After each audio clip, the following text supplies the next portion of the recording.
Start करते हैं बच्चों हमारी नेक्स्ट वीडियो। वही हमारी टॉप 100 इंटीग्रल क्वेश्चंस की सीरीज जो चल रही है जो बोर्ड एग्जाम्स के लिए। देखिए नेक्स्ट इंटीग्रल बहुत अच्छा क्वेश्चन है।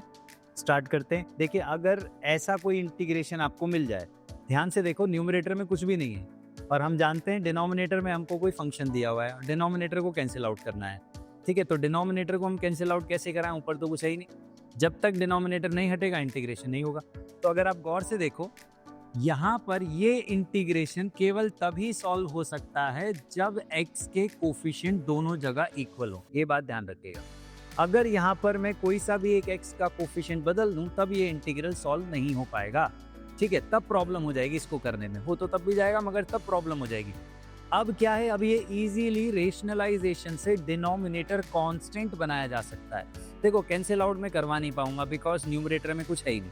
ठीक है, तो ध्यान रखिए, जब मैं कैंसिल आउट नहीं करवा पा रहा तो मैं क्या चाहूंगा कि कांस्टेंट बन जाए, कांस्टेंट वैल्यू बाहर आ जाएगी। तो चलिए स्टार्ट करते हैं। हमने क्या करा, रेशनलाइजेशन कर दिया इस टर्म का। डिनोमिनेटर में क्या है 3x + 4।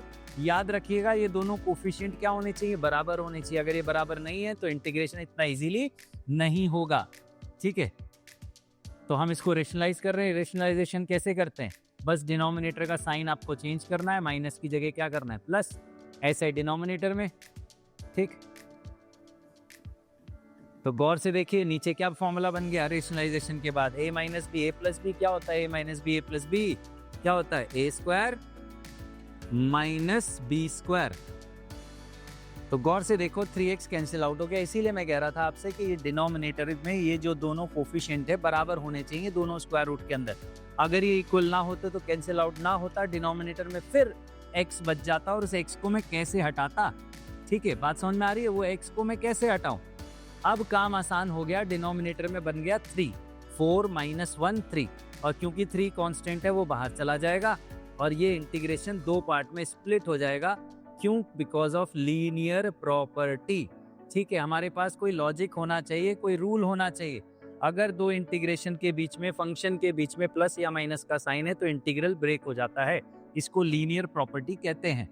चलिए इसका इंटीग्रेशन करते हैं। क्या ये लीनियर फंक्शन है? यस, ये रूल भी ध्यान रखना। एक और बढ़िया बात बता रहा हूं, क्या ये लीनियर फंक्शन है? यस। तो लीनियर फंक्शन को आप x की तरह ट्रीट करो और वही फॉर्मूला लगाओ जो x के लिए था। तो इसका इंटीग्रल क्या होगा, क्योंकि ये लीनियर है तो मैं इसको x ट्रीट कर रहा हूं। x की पावर हाफ का इंटीग्रेशन क्या होगा, half + 1 upon half + 1 that is 3/2 into divide करेंगे x के कोफिशिएंट से। ध्यान रखिएगा टू काउंटर चेन रूल।